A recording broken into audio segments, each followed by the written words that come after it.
C, এটা কি হলো? আমার গাড়িতে পাথর কে ছুড়লো? পাগল কোথাকার! রাস্তায় মানুষ থাকে জানো না? এটো কোল্ড ড্রিঙ্ক আমার মুখের উপর ফেললে। খুব ভালো হয়েছে। তোমার চেহারা না ডাস্টবিনের মতো, তাই নোংরা তোমার উপরেই ফেললাম। আপনি তো ভীষণ অভদ্র। মুখ সামলে কথা বল। এমনিতেই গাড়ির অনেক ক্ষতি করেছো। যা ভাগ।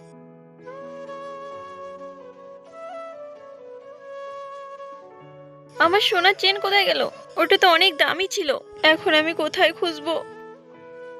তুই আমার বাড়িতে চলে এসেছিস? তোকে তো। তুমি এটা কোথায় পেলে? বড় লোকরা তো গরিবদের মানুষই মনে করে না। এটা তো মনে হয় ওই ম্যাডামের। এটাতে ওনার ঠিকানা রয়েছে। প্লিজ আমাকে তুমি ক্ষমা করে দাও। এই টাকাটা নিলে আমি অনেক খুশি হব।